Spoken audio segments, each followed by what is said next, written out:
കർത്താവേ, സ്നേഹം നിറഞ്ഞ ദൈവമക്കൾക്കെല്ലാം വേഗപരന്ന കർത്താവായ യേശുക്രിസ്തുവിന്റെ സ്നേഹവും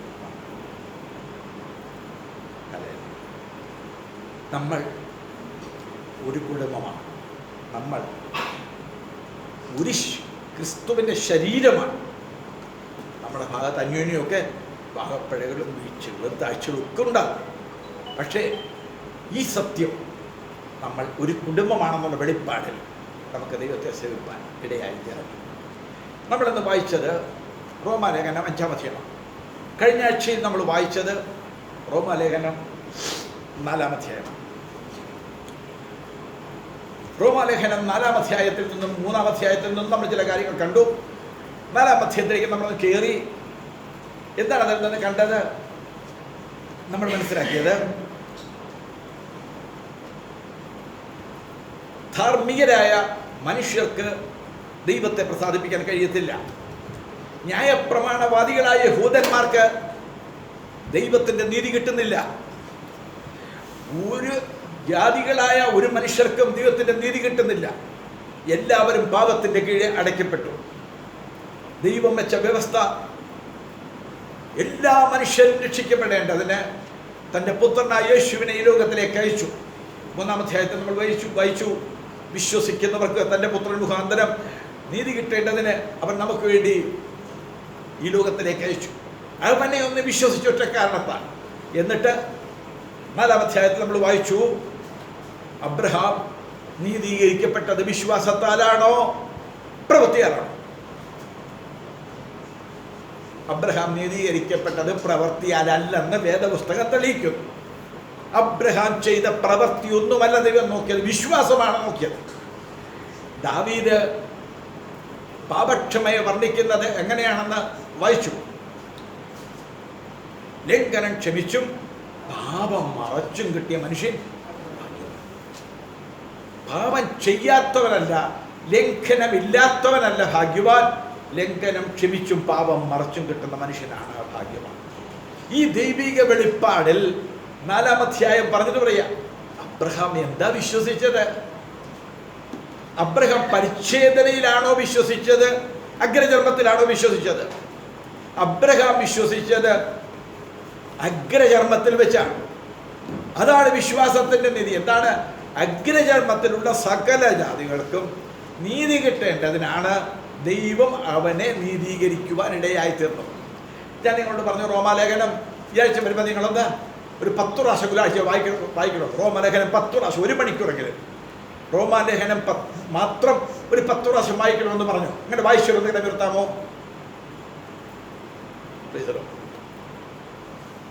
കർത്താവിന്റെ ദാസനെ അനുഗ്രഹിക്കട്ടെ.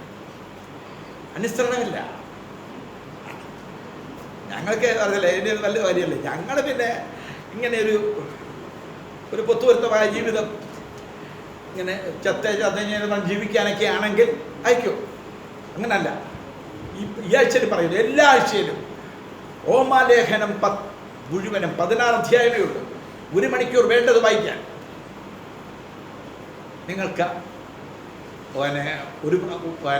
റോമാലേഖനം 10 പ്രാവശ്യം ഒന്ന് വായിക്കാൻ കഴിയണം. ദൈവം സഹായിക്കട്ടെ. ഞാൻ നിങ്ങളെ അതിനുവേണ്ടി പ്രോത്സാഹിപ്പിക്കുന്നു. ഇന്ന് നമ്മൾ വായിച്ചത് 5-ാം അധ്യായമാണ്.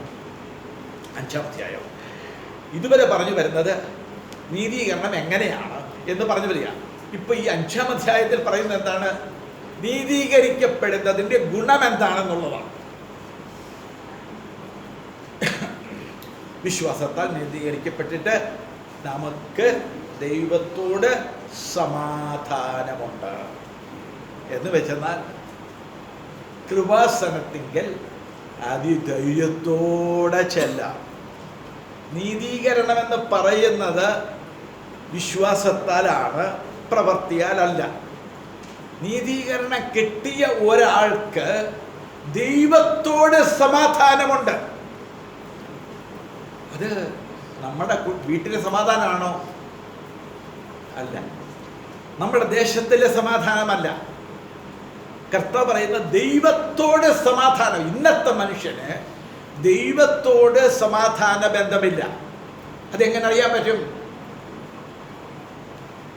അപ്പനോട് സമാധാനമില്ലെന്ന് വിചാരിച്ചോ. ഭാര്യയോട് സമാധാനമില്ല.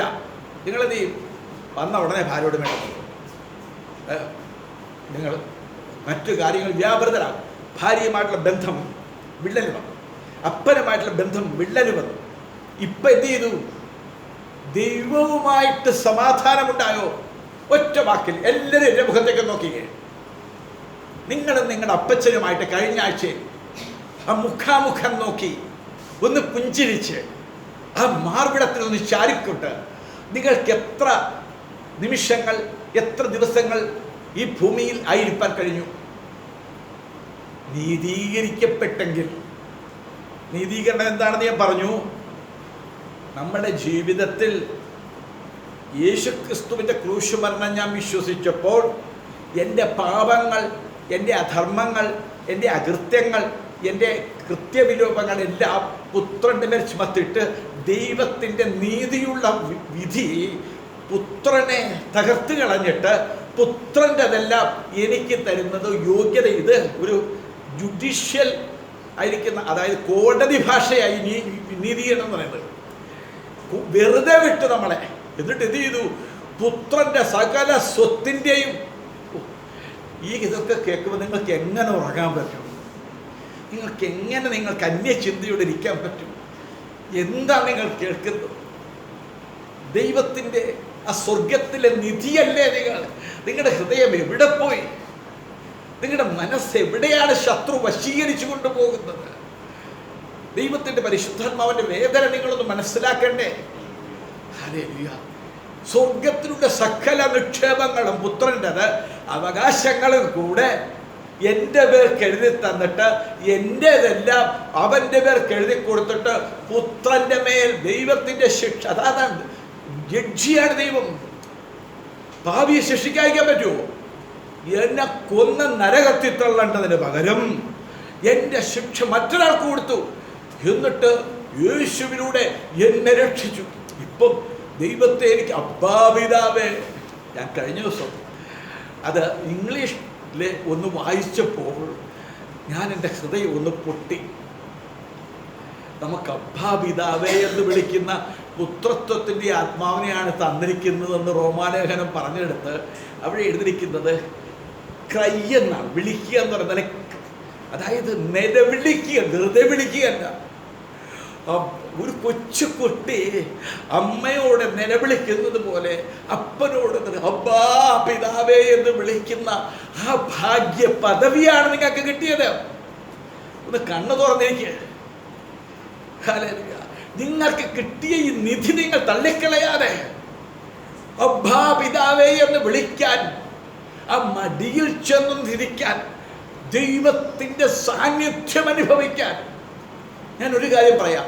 ഈ അറിവും കൊണ്ട് നിങ്ങൾ പോയാൽ, ഞാൻ പോയാൽ നരകത്തിലേ പോകും. നിങ്ങൾക്ക് വേണ്ടത് യേശു ജീവനാണ്. ഈ പുസ്തകം ജീവൻ തരുന്ന പുസ്തകമാണ്.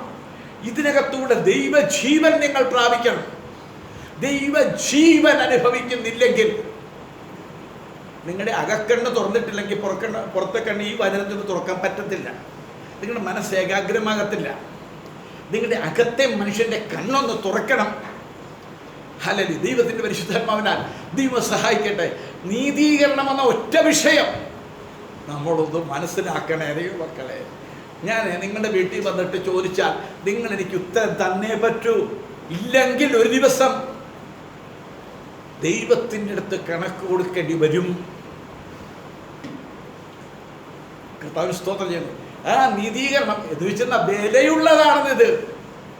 പുത്രന്റെ മേൽ നിന്റെ ശിക്ഷ മുഴുവൻ കൊടുത്തിട്ട് നിന്നെ നീതീകരിച്ചതാണ്. നീതിമാനായെന്ന് നിന്റെ നീതിയല്ല, നമുക്ക് നീതി കിട്ടിയതാണ്. കളഞ്ഞു കുളിക്കരുത്, ഇത് കിട്ടിയതാണ്. എന്നിട്ട് പറയുക, നീതീകരിക്കപ്പെട്ടാൽ ദൈവത്തോട് സമാധാനം. ഒറ്റ വാക്കിൽ ഞാൻ പറയട്ടെ, ഞാൻ എത്ര വലിയ കൊടും പാപമാണ് ചെയ്തെന്ന് വിചാരിച്ചോ, ഞാൻ ഓടിച്ചെന്ന് കർത്താവിൻ്റെ അടുക്കൽ ചെല്ലുക. കർത്താവേ, കരുണ വേണം, എനിക്ക് കരുണ വേണം. അപ്പോൾ തന്നെ ദൈവത്തിൻ്റെ കരുണ കൃപാസനത്തിങ്കിൽ നിന്ന് ഒഴുകും. എൻ്റെ പാപങ്ങൾ മുഴുവൻ കഴുകും. നിങ്ങൾ എത്ര വലിയ പാപം ചെയ്തു, കരുണ ഒഴുകി നിങ്ങളെ ശുദ്ധീകരിക്കും. രണ്ടാമത്തത് തത്സമയത്ത് എപ്പോഴപ്പോൾ കൃപ ഒഴുകി വരും. കൃപ വരുന്നത് എന്തിനാണെന്നറിയാമോ? അബ്ബാപിതാവേ എന്ന് വിളിപ്പിക്കാൻ, പുത്രത്വത്തിന്റെ അവകാശം തരാൻ, ലോകത്തെ ജയിക്കാൻ കൃപ തന്നിട്ടാണ്. നമ്മുടെ യാതൊരു നന്മയുമില്ല അവിടെ. അപ്പോൾ നമുക്ക് എന്ത് കിട്ടും? അപ്പച്ചനെ കെട്ടിപ്പിടിക്കാൻ പറ്റും. ഞാൻ ചോദിക്കട്ടെ, കർത്താവുമായിട്ട് ഒന്നിച്ച് നടന്നാൽ, കർത്താവുമായിട്ട് ഒന്നിച്ച് നടക്കുന്നവരാണ് നിങ്ങളെന്ന് ചിന്തിച്ച്, ഞാനും കർത്താവുമായിട്ട് ഒന്നിച്ച് കൈപിടിച്ച് നടക്കുക. ഇവിടുത്തെ ഏറ്റവും വലിയ പണക്കാരൻ്റെ കൂടെ കൈപിടിച്ച് നടക്കുന്ന പോലെ ഞാൻ, അല്ലെങ്കിൽ രാജാവിൻ്റെ കൂടെ കൈപിടിച്ച് നടക്കുന്ന പോലെ ഞാൻ യേശുവും ദൈവവുമായിട്ട് കൈപിടിച്ച് നടക്കുക. എന്തായിരിക്കും ഗുണം? കൈപിടിച്ച് ദൈവത്തോട് സമാധാനമായി, രാജാവിനോട് സമാധാനമായി, കർത്താവുമായിട്ട് ഒന്നിച്ച് കൈപിടിച്ച് നടക്കുക. എന്ത് കിട്ടും നിങ്ങൾക്ക് ഗുണം? നിങ്ങൾക്ക് എന്തായിരിക്കും ഗുണം? അതാണ് ബൈബിൾ പറയുന്നത്. ഇന്നത്തെ സമൂഹം, ഇന്നത്തെ ആത്മീയ സമൂഹം പഠിപ്പിക്കുന്നത്, ആത്മീയമെന്ന് പറയുന്ന സമൂഹം പഠിപ്പിക്കുന്നത്, നിന്റെ കടഭാരങ്ങൾ ഇന്ന് തീർന്നു, ഇന്ന് നിന്റെ കണ്ണുനീര് മാറും. ആരുമായിട്ട് നടക്കുന്നത്? മഹാരാജാവായ ദൈവവുമായിട്ട് ഒന്നിച്ച് നടക്കാൻ തുടങ്ങുന്ന ഒരാളോട് ഇന്നത്തെ ഉപദേശിയായി ഞാൻ പറയാ, നിന്റെ ബുദ്ധിമുട്ടല്ല ഇന്ന് തീരും. ഇന്ന് നിന്റെ വീടിന്റെ നിലവാരം മാറും, നിന്റെ കുഞ്ഞുങ്ങളുടെ നിലവാരം മാറും. ഓ, എന്തൊരു സന്തോഷം! നിങ്ങൾ ആത്മാവിലല്ല, നിങ്ങൾ വീട്ടിൽ ജനിച്ചിട്ടില്ല.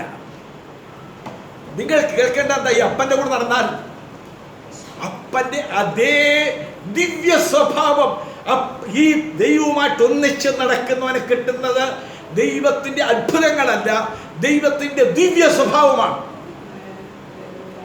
ദൈവവുമായിട്ട് സമാധാനമുണ്ടെങ്കിൽ നിങ്ങളെ ആരെല്ലാം മുഖത്ത് കാർക്കിച്ചു തുപ്പിയാലും തിരിഞ്ഞു നിന്ന് ഇച്ഛപ്പോ എന്ന് പറയത്തില്ല. നിങ്ങൾ ദൈവത്തോട് സമാധാനമുള്ള ഒരു മനുഷ്യൻ നിങ്ങളെ ആർക്കും ആക്ഷേപിക്കാം, നിങ്ങളെ ആർക്കും നിന്ദിക്കാം.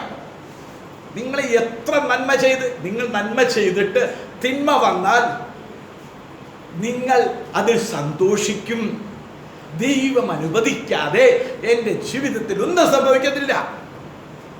ദൈവത്തിന് സ്തോത്രം ചെയ്ത് അവിടെ നിന്ന് പോകേണ്ടി വരും. അതൊക്കെ പറയണമെങ്കിൽ ആത്മീയത എന്ന് പറയുന്നത് നിങ്ങൾക്ക് കിട്ടുന്ന ഭൂമിയിലുള്ള ഒന്നുമല്ല. പോട്ടെ അന്യഭാഷയല്ല, പോട്ടെ കൃപാവരങ്ങളല്ല. ഞാൻ പ്രാർത്ഥിച്ചപ്പോൾ മരിച്ചവർ ഉയർത്തെഴുന്നേറ്റത് എഴുന്നേറ്റത് ആത്മീയതയല്ല. അതല്ല യേശുവിൻ്റെ കൂടെ നടക്കുന്നവർക്ക് കിട്ടുന്നത്. അവന്റെ ദിവ്യ സ്വഭാവം. ഇതാണ് നീതീകരണത്തിലൂടെ കിട്ടുന്നത്. അതുകൊണ്ട് നീതീകരണം എന്താണെന്ന് ചോദിച്ചെന്നാൽ പെനിയെ ദൈവസഭയിൽ വരുന്ന ദൈവമക്കൾ, ഇത് അപ്പച്ചക്കുട്ടി പാസ്റ്റർ സഭയാണ്, കർത്താവിൻ്റെ സഭയാണ്. നീതീകരണം എന്താണെന്നൊന്ന് പറയാൻ നിങ്ങൾ ഉത്സുകരായിരിക്കണം. അതിൻ്റെ ഫലം എന്താണ്? അത് കർമ്മമാർഗത്തെ കിട്ടിയതല്ല, പ്രവർത്തി കൊണ്ട് ദശാംശം കൊടുത്തത് കൊണ്ട് കിട്ടിയതല്ല, സഭാഹോള് വെച്ച് കൊടുത്തത് കൊണ്ട് കിട്ടിയതല്ലത്. അത് കൃപയാൽ സൗജന്യമാണ്. ദൈവത്തോട് സമാധാനം. ഇപ്പോൾ ഒരു പ്രശ്നം വന്നാൽ ആരെയും വിളിക്കത്തില്ല, ആദ്യം പാസ്റ്റർ വിളിക്കത്തില്ല, ആദ്യം അപ്പൻ്റെ അടുക്കലേക്ക് നേരെ ചെല്ലും സമാധാനവുമായിട്ട്. ദൈവം നിൽക്കുക, ഒന്നിച്ച് നിൽക്കുക. എന്താ മോനെ നിനക്ക് എന്താ നിന്റെ പ്രശ്നം? എന്താ? ഓടിവാ ഓടി അങ്ങോട്ട് ചെന്ന്. ഞാൻ പറയുന്നത്, നമുക്കൊരു ശരീരമുണ്ടെന്നും നമുക്ക് കുഞ്ഞുങ്ങളുണ്ടെന്നും നമുക്ക് വീടുണ്ടെന്നും നമുക്ക് സാമ്പത്തിക ബാധ്യതകളുണ്ടെന്നും ഒക്കെ കർത്താവിനറിയാം. അത് ചെറിയ കാര്യമാണെന്ന് കർത്താവിനറിയാം. കർത്താവ് പറയുന്ന വലിയ കാര്യത്തിലേക്ക് നോക്കാനാണ്. ഈ ചെറിയ കാര്യം നീ നോക്കേണ്ട, അതുകൊണ്ട് അത് കാര്യമല്ലെന്നല്ല, അത് അവഗണിക്കണ്ട, അത് പരിഗണിച്ചാൽ മതി, മുൻഗണന കൊടുക്കണ്ട. കർത്താവ് സഹായിക്കട്ടെ. നീതീകരിക്കപ്പെട്ടാൽ വായിച്ചു പോകാം.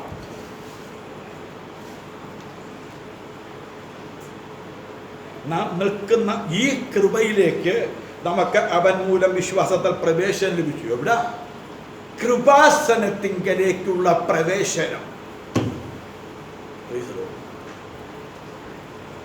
അപ്പച്ച പിതാവേ എന്ന് വിളിക്കാൻ കൃപാസനത്തിങ്കലേക്ക് അതിധൈര്യത്തോടെ. ഇതൊക്കെ പറഞ്ഞില്ലേ, നിങ്ങൾ ബൈബിൾ വായിക്കാത്തവരായതുകൊണ്ട്, റോമാലേഖനം വായിക്കാത്തവരായതുകൊണ്ട് എനിക്ക് വിശദീകരിക്കേണ്ടി വരും. ഹല്ലേലൂയ. സഭയിലെ പെനിയേൽ ദൈവസഭയിലെ ഏറ്റവും പ്രധാനപ്പെട്ട ശുശ്രൂഷ ഏതാണെന്ന് പറയാമോ?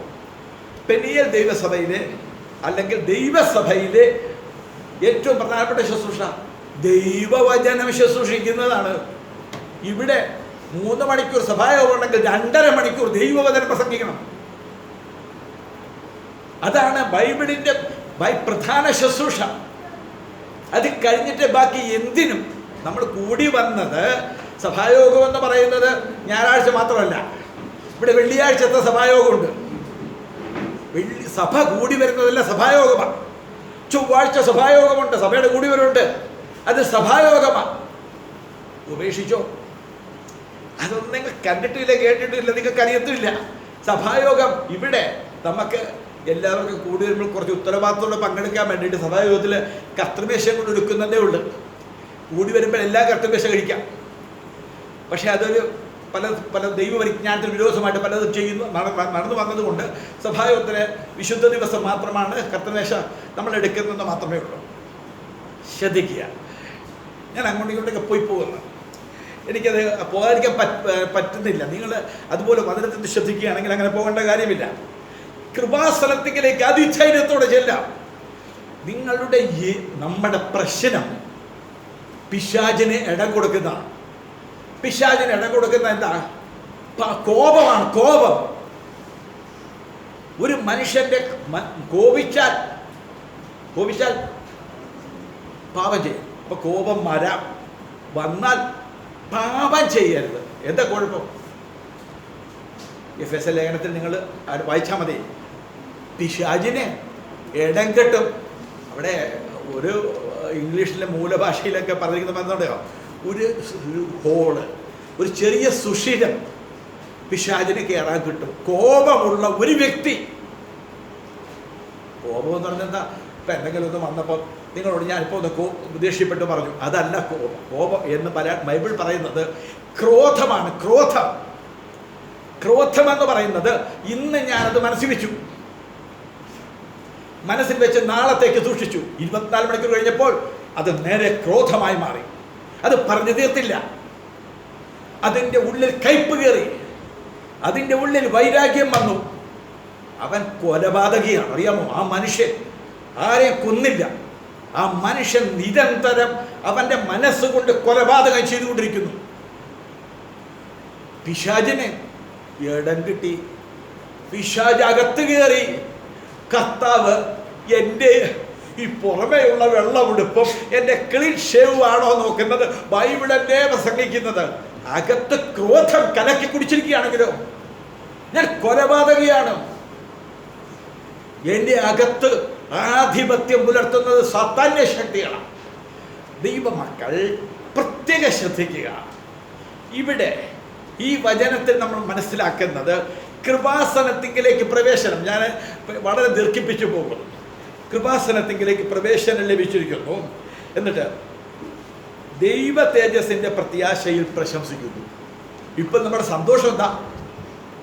ദൈവ തേജസ്സിൻ്റെ പ്രത്യാശയിൽ ഇവിടെ വന്നിരുന്നപ്പോൾ ഞാൻ ആഗ്രഹിക്കുന്നുണ്ട്, ദൈവ സഹായിച്ചാൽ കർത്താവിൻ്റെ സമയത്ത് ആലപ്പുഴ പട്ടണത്തിൽ താഴത്ത് നമുക്ക് കൂടി വരാൻ പറ്റുന്ന വിധത്തിലുള്ളൊരു ചെറിയ ഹോള് ഒന്ന് പണിയണമെന്ന് ആഗ്രഹിക്കുന്നു. ദൈവത്തിൻ്റെ സമയത്ത് ദൈവഹിത പ്രകാരം മാത്രം നടക്കട്ടെ, എൻ്റെ ഇഷ്ടപ്രകാരമല്ല, ആഗ്രഹിക്കുന്നുണ്ട്. ഇപ്പം 3 AC ഇവിടെ വെച്ചിട്ടുണ്ട്. എന്നിട്ട് നമുക്കിവിടെ ചൂടാം. 8 ഫാനോ മറ്റോ വർക്ക് ചെയ്യുന്നുണ്ട്. എന്നിട്ട് നമുക്കിവിടെ ചൂടാം. ഇപ്പം കറണ്ട് കൂടെ പോയാൽ നമ്മൾ രക്ഷപ്പെട്ടു. അപ്പം നിങ്ങളെല്ലാവരും വിശ്രമിച്ച് കാറ്റും കൊണ്ട് AC മുൻപിലിരിക്കുക. ഞാനോ ഇവിടെ ഹാർഡ് വർക്കാണ് ചെയ്യുന്നത്. അപ്പം നിങ്ങളെക്കാൾ ഇവിടെ ഇരിക്കുന്ന എല്ലാവരേക്കാൾ അല്പം പ്രായം കൂടുതലുള്ള ആൾ ഞാൻ തന്നെയാണ്. പിന്നെ സഹോദരി മേയുണ്ട്, സോറി ഭാവങ്ങളും ആറ്റിയുണ്ട്. കർത്താവിന് സ്തോത്രം ചെയ്യുന്നു. കണ്ടില്ല, അവരുടെ മറകൾ കാണാൻ പറ്റില്ല. Praise the Lord. ശ്രദ്ധിക്കുക ദൈവമക്കളെ, ഈ നമ്മുടെ ആരോഗ്യമല്ല പ്രശ്നം. എന്താണെന്നറിയാമോ? ഓരോ ദിവസവും ഞാൻ രോഗിയാകുന്നതിൻ്റെ കാരണം എന്താണെന്നറിയാമോ? എൻ്റെ അകത്തെ മനുഷ്യനെ ഞാൻ തളർത്തുന്നത് കൊണ്ടാണ്. ഞാൻ പറയുന്നത്, നിങ്ങളിപ്പോൾ കുട്ടനാട് കാണാൻ വേണ്ടിയിട്ടൊരു ഹൗസ് ബോട്ടിൽ നിങ്ങളെല്ലാവരും കൂടെ കയറി പോവുക. ഉടനെ നല്ല പക്ഷി സങ്കേതമൊക്കെ കാണുന്നു. നിങ്ങളെല്ലാവരും എങ്ങനെയായിരിക്കും ഇരിക്കുന്നത്? പക്ഷികളൊക്കെ നല്ല മഞ്ഞ ചുമന്ന നിറമുള്ള പക്ഷികളൊക്കെ പറക്കുന്നു.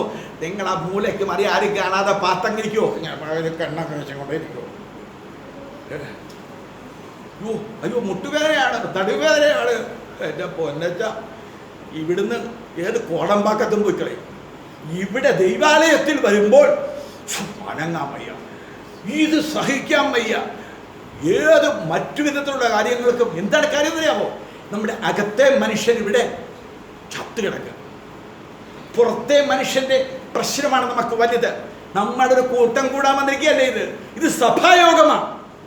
ഇവിടെ വചനത്തിന്റെ മുമ്പിൽ ശ്രദ്ധയുള്ളവരാണ് നമ്മൾ. വചനത്തിന് ശ്രദ്ധ കൊടുക്കുമ്പോൾ എന്താ പറ്റുന്നത്? കൃപാസനത്തിലേക്ക് അതിധൈര്യത്തോടുകൂടെ നമുക്കൊരു പ്രവേശനം കിട്ടും. കർത്താവിൻ്റെ കൃപയ്ക്കകത്തേക്ക് നമ്മൾ കേൾക്കുകയായിരുന്നു. അവിടെ നിന്ന് നമ്മൾ ദൈവ തേജസ്സിൻ്റെ പ്രത്യാശയിൽ പ്രശംസിക്കും. ഇവിടെ സന്തോഷമുണ്ടാകും. എന്താണ്? ഇവിടെ വന്നിരിക്കുന്ന ആളാരാണെന്നറിയാമോ? കേരളത്തിൻ്റെ മുഖ്യമന്ത്രിയല്ല, ഇന്ത്യയുടെ പ്രധാനമന്ത്രിയല്ല. ദൈവ തേജസ് ഇവിടെ ഇറങ്ങി വന്നിരിക്കുന്നു. ഇതിനകത്ത് സന്തോഷിക്കും, പ്രശംസിക്കും. എന്താ സാധിക്കാത്തത്? എന്താ സാധിക്കാത്തത്? കണ്ണു തുറന്നിട്ടില്ല, നീതീകരിക്കപ്പെട്ടെന്നതിൻ്റെ ഉറപ്പില്ല. ദൈവ തേജസ്സിന്റെ പ്രത്യാശയിൽ പ്രശംസിക്കാൻ കഴിയണം നമുക്ക്. ഇവിടെ ഇരിക്കുന്നത് പത്രോസിനോട് ചോദിക്കണം, യാക്കോബിനോട് ചോദിക്കണം.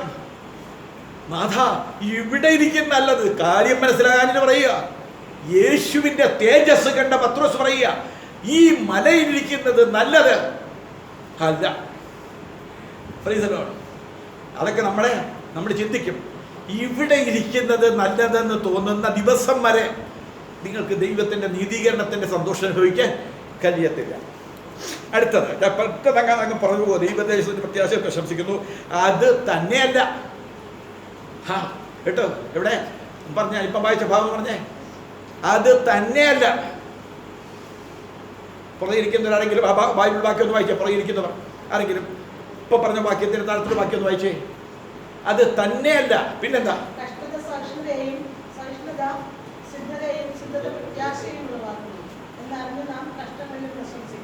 കേട്ടോ, ഹല്ലേലൂയ. കഷ്ടതയുണ്ടെന്ന്. ആഹാ, നീതീകരിക്കപ്പെട്ടതാണോ? നിനക്ക് കഷ്ടത ഉണ്ട്. കഷ്ടത എന്തിനാ? സഹിഷ്ണുത വരുത്തും, സഹനമുണ്ടാക്കും. സഹിഷ്ണുത സിദ്ധത വരുത്തും. സിദ്ധത പ്രത്യാശയെ ഉളവാക്കും. എന്നിട്ട് പ്രത്യാശയുളവാക്കുന്നു എന്ന് പറഞ്ഞ് കഷ്ടങ്ങളിൽ പ്രശംസിക്കുന്നു. ഇപ്പൊ എന്ത് ചെയ്തു? ഇപ്പൊ സജന്റെ ഒരു സഹോദരി കുടുംബം ഒരു മകൻ്റെ വിദേശയാത്രയ്ക്ക് വേണ്ടിയിട്ട് കടവും വിലയൊക്കെ മേടിച്ച് ഒരു ഏജന്റിന്റെ കയ്യിൽ ഇച്ചിരി പൈസ കൊടുത്തു. ദൈവവേലക്കാരൻ മേടിച്ച കഷ്ടപ്പാടുകളെ പഠിപ്പിച്ച പാടെന്താണെന്ന് അവർക്കറിയാം. കൊടുത്തു. ഇപ്പൊ പൈസ കൊടുത്തവൻ അത് കിട്ടുന്നവരെ കാത്തിരിക്കണമെന്ന് പറയുക. അപ്പോൾ പറഞ്ഞ ഡേറ്റ് കഴിഞ്ഞിട്ട് അപ്പുറത്തത് കഴിഞ്ഞിട്ടും പ്രശ്നം സങ്കീർണമാണ്. നിങ്ങൾക്കറിയാമോ, എൻ്റെ മക്കൾ പഠിച്ചിട്ട് വന്നു. പഠിച്ചിട്ട് വന്നപ്പോൾ ഒരു പ്രവാചകൻ പാസ്റ്റർ നമ്മുടെ സഭയ്ക്കകത്ത് വന്നു. വന്നിട്ട് പ്രവാചകൻ പറഞ്ഞു, മക്കൾക്ക് ജോലി വിദേശത്ത്, ഞാൻ വിദേശത്തുനിന്ന് വന്നതാണ്, ഇപ്പം തൽക്കാലം ഇത്ര രൂപ കൊടുക്കണമെന്ന് പറഞ്ഞു. ഞങ്ങളെല്ലാവരും കൂടെ പൈസ 4 പേര് കൂടെ പൈസ കൊടുത്തു. അദ്ദേഹം അന്ന് സഭയിൽ വചന ശുശ്രൂഷിച്ചു. അദ്ദേഹം വന്ന് പ്രസംഗിച്ചു. അദ്ദേഹം വന്ന് പ്രവചിച്ചു. ദൈവമക്കളങ്ങ് കയ്യടി തുടങ്ങി. അവിടുന്ന് വന്നിട്ട് അദ്ദേഹം 2 പേരുടെ തലയെ കഴിച്ച് പ്രവചിച്ചു. അവർ വന്നിട്ട് എന്നോട് പറഞ്ഞു, പാസ്റ്റേ, എൻ്റെ ജീവിതം മുഴുവനും ദൈവം കണ്ടു. എൻ്റെ ജീവിതം മുഴുവനും ദൈവം കണ്ടു. എന്നോട് കൃത്യമായി പ്രവചിച്ചെന്ന് പറഞ്ഞു. ആ മനുഷ്യൻ ഇവിടെ വന്ന് പലരെ പറ്റിച്ചിട്ടാണ് ഇവിടെ വന്നത്. ഈ പൈസയും മേടിച്ചുകൊണ്ട് അദ്ദേഹം പോയിട്ട് ഞങ്ങൾ ചെന്നപ്പോൾ ഇയാൾ വെട്ടിയിൽ പോലീസ് സ്റ്റേഷനിലാണ്. പോലീസ് സ്റ്റേഷനിൽ ഞങ്ങൾ ചെല്ലേണ്ടി വന്നു. ഈ മഹാ തട്ടിപ്പുകാരൻ പ്രവചിച്ച എന്ത് പ്രവചനമായിരുന്നു? ഇത് എങ്ങനെ തിരിച്ചറിയും? അന്ന് എനിക്ക് എന്നെ വിവേചിക്കാൻ കഴിഞ്ഞില്ലെന്ന് ഞാൻ പറയുക. ഈ പാവപ്പെട്ട ഈ കുഞ്ഞുങ്ങളുടെ പൈസ കൊടുത്തു. ഇപ്പം അവൻ വെട്ടിച്ചു. ഞാൻ പറയുന്ന ദൈവമക്കളാകുന്ന നമുക്ക് കഷ്ടത ഉണ്ട്. കഷ്ടത സഹിഷ്ണുതയെ പഠിപ്പിക്കും. സഹിഷ്ണുത നമ്മളെ സിദ്ധന്മാരാക്കി നമ്മളെ തീർക്കും. അവിടെ നിന്ന് നമ്മളെ പ്രത്യാശയിലേക്ക് നടത്തും. എന്നിട്ടാണ് കഷ്ടങ്ങളിൽ നമ്മൾ സന്തോഷിക്കാൻ തുടങ്ങുന്നത്. കഷ്ടങ്ങൾ വരുമ്പോൾ സന്തോഷമുണ്ടോ? ഇല്ലെങ്കിൽ അതാണ് നീതീകരണം കിട്ടാത്ത. നീതീകരിക്കപ്പെട്ടിട്ടില്ലെങ്കിൽ കഷ്ടത സഹിക്കാൻ പറ്റത്തില്ല. കഷ്ടത വേണ്ടേ വേണ്ടേ വേണ്ടേ എന്ന് പറയും. കഷ്ടതയെക്കുറിച്ച് കേൾക്കുമ്പോൾ ഞാൻ ഒരു വീട്ടിൽ ചെന്നപ്പോൾ ഒരു പാട്ട് പാടിക്കൊണ്ടിരിക്കുന്ന നല്ലപോലെ എന്നോട് ചേർന്ന് അവിടെയുള്ളവരെല്ലാവരും പാടുന്നുണ്ട്. ഞാൻ ആളെ നിങ്ങൾ ചോദിക്കരുത്, ദയവായിട്ട് പറയുന്നില്ല. പാടിക്കൊണ്ടിരിക്കുന്ന നല്ല പാടിക്കൊണ്ടിരിക്കുന്നത്. പെട്ടെന്ന് ഞാൻ പാട്ട് പാടി, കഷ്ടതയുടെ കയ്പു നീരിപ്പാത്രവും അങ്ങു എൻ കരങ്ങളിൽ കുടിപ്പാൻ തന്നാൽ ചോദ്യം ചെയ്യാതെ വാങ്ങിപ്പാനം ചെയ്യുവാൻ തിരുകൃപ എന്നിൽ പകരണമേ. പെട്ടെന്ന് ദൈവാത്മാ പറഞ്ഞു, ഒന്ന് കണ്ണു തുറക്കാൻ പറഞ്ഞു. ഞാൻ നോക്കുമ്പം ആ കുടുംബത്തിൻ്റെ നാഥൻ. എനിക്ക് തോന്നി, അതെന്താ അങ്ങനെ ഇരിക്കുന്നേ? മറ്റല്ല പാട്ടിൻ്റെ വരികൾ പാടുന്നുണ്ട്. പാട്, ഈ കഷ്ടതയുടെ കയ്പുതിരിപ്പാത്രം കർത്താവിൻ്റെ കരങ്ങൾ കുടിപ്പാൻ തന്നാൽ ചോദ്യം ചെയ്യാതെ വാങ്ങി പാനം ചെയ്യുവാൻ തിരുകൃപ എന്നിൽ പകരണമേ എന്നുള്ള ആ വരികൾ ദൈവത്തിൻ്റെ ആത്മാവിൻ്റെ സമർപ്പണത്തിൻ്റെ സമയത്ത് പാടില്ല. ഞാൻ വിചാരിച്ച നിങ്ങൾ ക്ഷീണം കൊണ്ടോ അബദ്ധവശാലോ ആയിരിക്കാം. ഞാൻ ഈ പാട്ട് രണ്ടാമത് ഈ വരി പാട്ട് പാടി തീർന്നിട്ട് ഈ വരി പിന്നെയും പാടി. എനിക്കൊന്ന് ഉറപ്പാക്കണമല്ലോ, വിവേചിച്ചിട്ട് തെറ്റിപ്പോരുതല്ലോ. രണ്ടാമത് പാടിയപ്പോഴും ഈ വരി വന്നപ്പോൾ അദ്ദേഹം, ഈ നാട്ടുകാരല്ല ഞാനത് പാടത്തില്ല. കഷ്ടതയുടെ കയ്പിൻ പാത്രം എൻ്റെ കർത്താവിൻ്റെ കരങ്ങൾ കുടിപ്പാൻ തരുമെന്നോ? ഇത് ഏത് സുവിശേഷമാണിത്? ഏത് സുവിശേഷമാണിത്? ചോദ്യം ചെയ്യാതെ വാങ്ങി പാനം ചെയ്യുവാൻ എന്നെ കൊണ്ട് മനസ്സില്ല. എൻ്റെ ദൈവത്തിൻ്റെ കഷ്ടത എനിക്ക് വേണ്ട. എൻ്റെ ദൈവം തരുന്ന സുഖങ്ങളും സന്തോഷങ്ങളും എനിക്ക് മതി. ദൈവത്തിൻ്റെ പരമാധികാരത്തെ ചോദ്യം ചെയ്യുന്ന വ്യക്തി. അന്ന് ഞാൻ മനസ്സിലാക്കി ഈ ആ മനുഷ്യൻ്റെ ഹൃദയം എന്താണ്, ദൈവാത്മാവ്. അതുകൊണ്ട് ഞാനൊന്ന് പറഞ്ഞാൽ പറയേണ്ട കാര്യമില്ല, അംഗീകരിക്കേണ്ട കാര്യമില്ല. നിങ്ങൾ ഇങ്ങനെയാണോ? നിങ്ങൾ കേൾക്കുന്ന മെസ്സേജുകൾ എങ്ങനത്തതാണ്? നീതീകരിക്കപ്പെട്ടവന് കഷ്ടതയുണ്ടോ? രക്ഷിക്കപ്പെട്ടവന് കഷ്ടതയുണ്ടോ? താഴ്ച വരുമോ? നഷ്ടങ്ങൾ വരുമോ? പക്ഷേ കഷ്ടത സഹിഷ്ണുതയുണ്ടാക്കും. സഹിഷ്ണുത സിദ്ധതയുണ്ടാക്കും. സിദ്ധത പ്രത്യാശയുളവാക്കും എന്ന് പറഞ്ഞ് കഷ്ടങ്ങളിൽ പ്രശംസിക്കുന്നു. എന്നിട്ട് ഞാൻ പെട്ടെന്ന് അതിൻ്റെ ഇച്ചിരിയെങ്കിലും ഒന്ന് വായിച്ച് നിങ്ങളൊന്ന് കേൾപ്പിക്കാം. എന്നിട്ട് വയ്യ, പ്രത്യാശയ്ക്കോ ഭംഗം വരുന്നില്ല. കഷ്ടത മാറിപ്പോവും, ദാരിദ്ര്യം മാറിപ്പോവും, ദുഃഖങ്ങൾ മാറിപ്പോവും. പക്ഷേ അത് പ്രത്യാശ ഉളവാക്കും. അത് ഭംഗം വരാത്തതാണ്. പ്രത്യാശയ്ക്കോ ഭംഗം വരുന്നില്ല. പ്രൈസലോ. പ്രത്യാശ എന്ന് പറയുന്നത് എന്താണ്? ഹലോ, ഇവിടെ നിങ്ങൾ ഹൃദയപൂർവ്വം ദൈവസ്ഥനിലേക്ക്, എനിക്ക് നിങ്ങൾ വരുന്നതിനകത്ത് സന്തോഷമാണ്. നിങ്ങൾ വചനത്തിന് മുമ്പിൽ ഇരിക്കുന്നില്ലെങ്കിൽ ഞാൻ പതിയെ ഗെറ്റ് ഔട്ട് അടിക്കും. വചനത്തിന് മുമ്പിൽ ശ്രദ്ധിച്ചില്ലെങ്കിൽ ഞാൻ പറഞ്ഞില്ല, എനിക്ക് അതിനകത്ത് പ്രതികരിക്കേണ്ടി വരും. അതുകൊണ്ട് നിങ്ങൾ വന്നില്ലെങ്കിൽ നിങ്ങളുടെ സ്വാതന്ത്ര്യം. ഹല്ലേലൂയ. പ്രത്യാശ എന്ന ഭംഗം വരാത്ത പ്രത്യാശ. പ്രതീക്ഷയ്ക്ക് ഭംഗം വരും, പ്രതീക്ഷകൾക്ക് ഭംഗം വരും. എന്താ പ്രത്യാശ? എന്താ പ്രത്യാശ? കാണുന്ന പ്രത്യാശയോ? പ്രത്യാശയല്ല. നാം ഇതിനെ കാണുന്നതിനായിട്ടാണ് പ്രത്യാശിക്കുന്നതെങ്കിൽ നമ്മുടെ വിശ്വാസം വ്യർത്ഥമാണ്. കാണാത്തതിനായിട്ടാണ് നമ്മൾ പ്രത്യാശിക്കുന്നത്. എന്താ കാണാത്തതായി പ്രത്യാശിക്കുന്നത്? നമ്മൾ പ്രത്യാശിക്കുന്ന കാണാത്തത് എന്താ? ഹല്ലേലൂയ. ഒരു വാക്യം ഒന്ന് വായിച്ചേ മോളെ. റോമാലേഖനം 8-ാം അധ്യായത്തിൻ്റെ റോമാലേഖനം 8-ാം അധ്യായത്തിൻ്റെ 23-ാമത്തെ വാക്യം. ആത്മാവെന്ന ആദിദാനം ലഭിച്ചിരിക്കുന്ന നാമം നമ്മുടെ ശരീരത്തിന്റെ വീണ്ടെടുപ്പായ പുത്രത്വത്തിന് കാത്തുകൊണ്ട് ഉള്ളിൽ നിരങ്ങുന്നു. പ്രത്യാശയാലല്ലോ നാം രക്ഷിക്കപ്പെട്ടിരിക്കുന്നത്. ആ. കാണുന്ന പ്രത്യാശയോ പ്രത്യാശയല്ല. ഒരുത്തൻ കാണുന്നതിനായി ഇനി പ്രത്യാശിക്കുന്നത് എന്തിനും? നാം കാണാത്തതിനായി പ്രത്യാശിക്കുന്നു എങ്കിലോ അതിനായി ക്ഷമയോടെ കാത്തിരിക്കുന്നു. നമ്മൾ കാണാത്തതിനായിട്ടാണ് പ്രത്യാശിക്കുന്നത്. എന്താണ് കാണാത്തതിന്റെ പ്രത്യാശ? ആത്മാവാകുന്ന ആദ്യദാനം നീതീകരണത്തോടെ ലഭിച്ച നമ്മൾ പുത്രത്വത്തിന് കാത്തുകൊണ്ട് ഉള്ളിൽ ഞരക്കുന്നതാണ് നമ്മുടെ പ്രത്യാശ. എന്നെ എന്നെന്റെ കർത്താവ് വന്ന് ചേർത്തുകൊള്ളും. ഇതാണ് യഥാർത്ഥ പ്രത്യാശ. അല്ലാത്ത ഇവിടെ കിട്ടുന്ന കാര്യത്തിനൊന്നും പ്രത്യാശയൊന്നും വേണ്ട, അത് പ്രതീക്ഷിച്ചാൽ മതി. അതല്ല ബൈബിൾ പറയുന്ന ഹോപ്പ് എന്ന് പറയുന്നത്.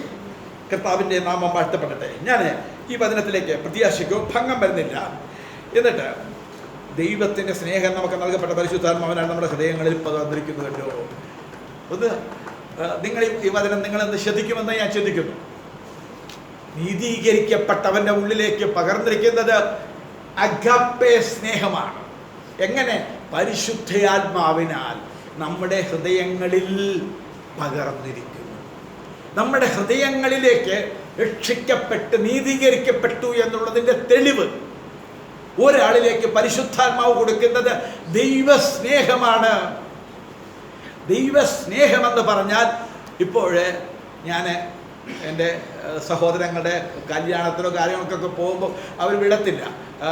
പിന്നെ ഞങ്ങളിപ്പോൾ ഒരിടത്ത് ചെന്നപ്പോൾ പറഞ്ഞു, അങ്കിളെ അവിടെ കൂടെ വന്നിട്ട് പോവാം, അങ്കിളെ ഇവിടെ കൂടെ വന്നിട്ട് പോവാം, അങ്കിളെ ഇപ്പോഴേ പോകണ്ട അങ്കിളെ എന്നൊക്കെ. എന്താ, ഞങ്ങൾ കൂട്ടക്കാരാ, ബന്ധുക്കളാണ്. ഇത് നമ്മുടെ സ്വന്തം കുടുംബമാണ്, ഒറ്റ കുടുംബമാണ്. ഇവിടെ കാണാത്തവർ ആരുണ്ടായിരുന്നു ആരില്ലായിരുന്നു പ്രശ്നമില്ല. ആശീർവാദം പറഞ്ഞ് ആമേൻ പറയുന്നു.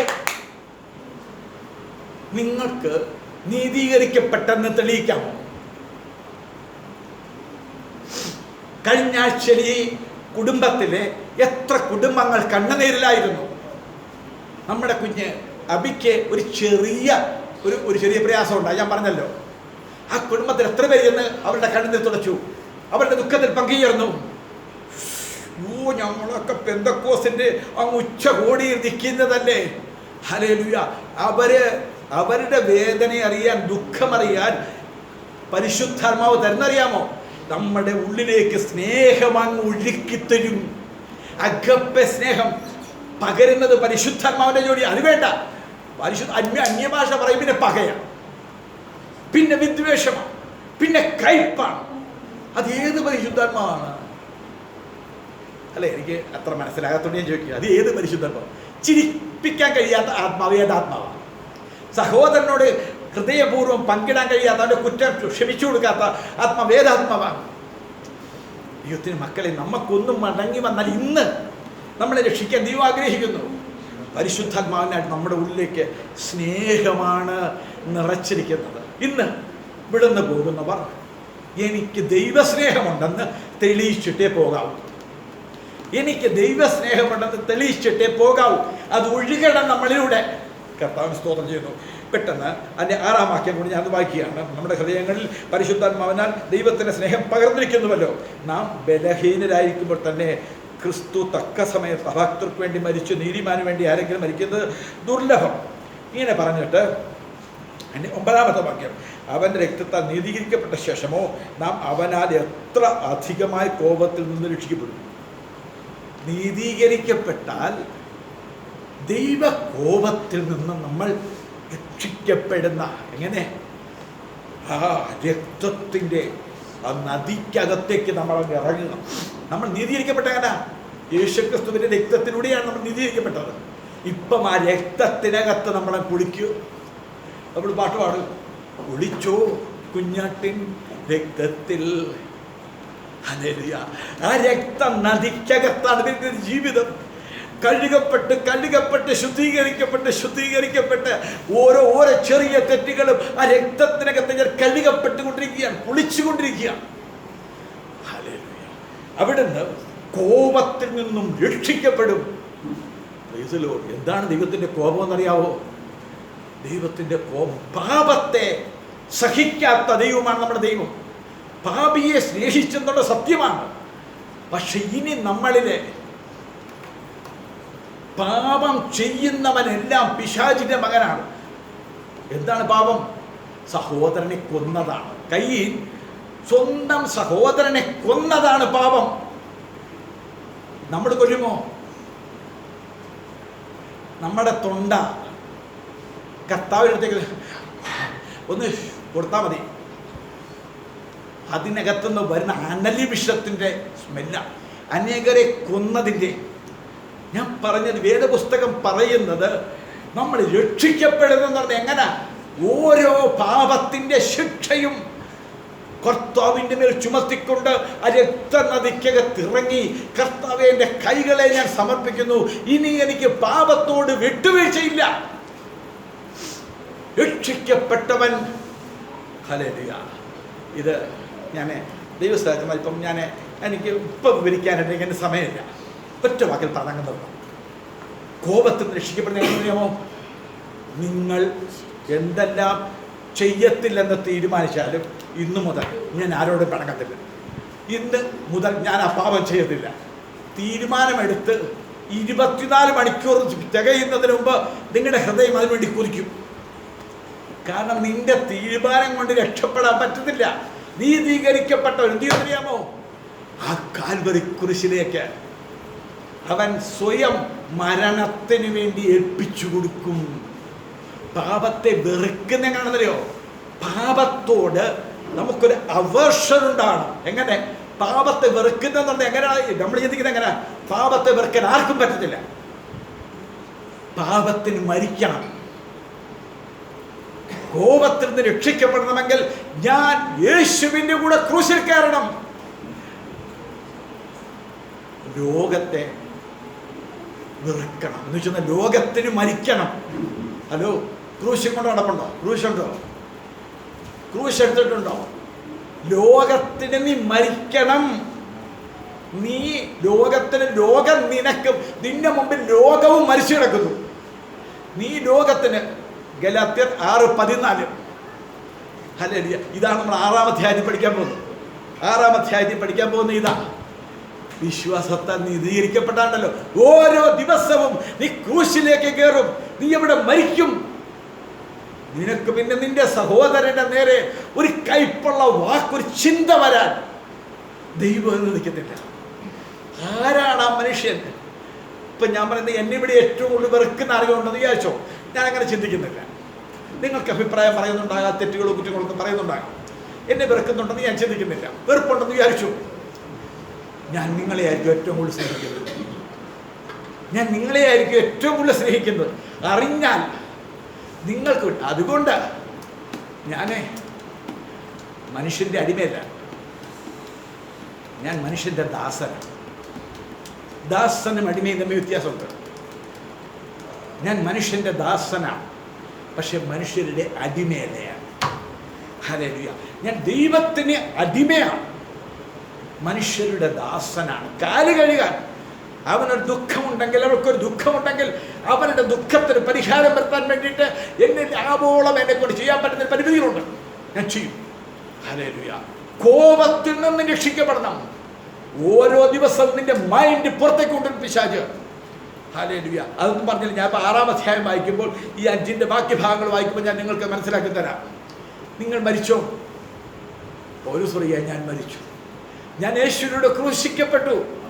ഹലോ, നിങ്ങളുടെ കൈയുടെ നോക്കി ആണിയുണ്ടോ? നിങ്ങളുടെ മനസ്സിലേക്ക് നോക്കിയാൽ യുദ്ധകളത്തിൽ പിശാച് വന്ന് യുദ്ധം ചെയ്ത് നിങ്ങളെ തോൽപ്പിക്കുന്നുണ്ടോ? പിശാച് യുദ്ധം ചെയ്യുന്നവിടെ നിന്റെ സഹോദരനോടൊരു ഈർഷ്യയുണ്ടാക്കി. ഒരു വാക്ക് കേട്ടപ്പോൾ നിന്റെ ഉള്ളിലൊരു കയ്പ് വന്നു. പിശാചിന്റെ യുദ്ധത്തിൽ നീ തോറ്റു. പിന്നെ നീ കാണിക്കുന്ന പ്രഹസനമാണ്. പിന്നെ നീ കാണിക്കുന്നത് മുഴുവനും സിനിമ പാട്ട് പാടുന്നു പോലെ. ഇവിടെ ഇരുന്ന് പാട്ട് പാടുന്നതൊക്കെ സിനിമ പാട്ട് പാടുന്നു പോലെ. എന്താ കാരണം? അകത്ത് സഹോദരനോട് കയ്പ് വെച്ചുകൊണ്ടിരുന്നിട്ട് പട്ടണം പണിയാകണം. സഹോദരനെ കൊന്നിട്ട് പോയി കയ്യിൽ പട്ടണം പണിതു. ഓരോ മനുഷ്യനോട്, അയൽപക്കത്തുകാരനോട്, പെന്തക്കോസ്തിൽ വന്നവരുടെ അനുഭവങ്ങൾ കണ്ടതും കേട്ടതുമുള്ള ഒരു പാവപ്പെട്ട മനുഷ്യനായ ഞാൻ പരിശുദ്ധാത്മാവെന്നാൽ അന്യഭാഷ പറഞ്ഞിട്ട് സ്വന്തം അമ്മയ്ക്ക് ഒരു നല്ലതുപോലെ ഇച്ചിരി ഭക്ഷണം കൊടുക്കാത്ത മക്കളെ, മരുമക്കളെ എനിക്കറിയാം. അന്യഭാഷ എന്ന് പറഞ്ഞ ഭയങ്കര അത്ഭുത കൃപാവരങ്ങളാണ്. അതേതാണത്? പിശാചിന്റെ അടിമത്വത്തിൽ കിടക്കുന്ന ഒരു മനുഷ്യൻ, പിശാചിന്റെ അടിമയായിരിക്കുന്ന ഒരു സഹോദരൻ സഹോദരി, എന്നിട്ട് ഈ പുറമെ ഈ ബൈബിൾ പ്രസംഗിക്കാൻ, ഇത് പഠിച്ച് പ്രസംഗിക്കാം, ഇത് നിങ്ങളുടെ ഉള്ളിലേക്ക് ജീവനായി തീരണമെങ്കിൽ ആത്മാവിന്റെ പരിവർത്തനം ഉണ്ടാകണം. ഞാൻ പറഞ്ഞ വാക്കുകളെ ഇപ്പം നിർത്തുക. ഹല്ലേലൂയ. നീതീകരിക്കപ്പെട്ടാൽ ഇവിടെ ഒരു 10 ഗുണങ്ങൾ, ഞാനത് പിന്നെ വായിച്ച് നിങ്ങളിത് കേൾപ്പിക്കാം. ഒന്ന്, ദൈവസ്നേഹമുണ്ടാകും. കൃപയിലേക്ക് നമുക്ക് ഓടിച്ചെല്ലാൻ പറ്റും. ഒരു തെറ്റ് വന്നാൽ അപ്പം തന്നെ കരുണ കിട്ടും. അവിടെ അത് വെച്ചുകൊണ്ടിരിക്കത്തില്ല, കൈപ്പ് വെച്ചുകൊണ്ടിരിക്കത്തില്ല. ഹല്ലേലൂയ. കോപത്തിൽ നിന്ന് രക്ഷിക്കപ്പെടും. പിശാചിന്റെ പ്രവൃത്തിയിൽ നിന്നൊക്കെ നമ്മൾ രക്ഷിക്കപ്പെടും. അതിനായിട്ട് നമ്മുടെ ദൈവകരങ്ങളെ കേൾപ്പിക്കാം. നമ്മുടെ കണ്ണുകളെ നമുക്ക് അടയ്ക്കാം.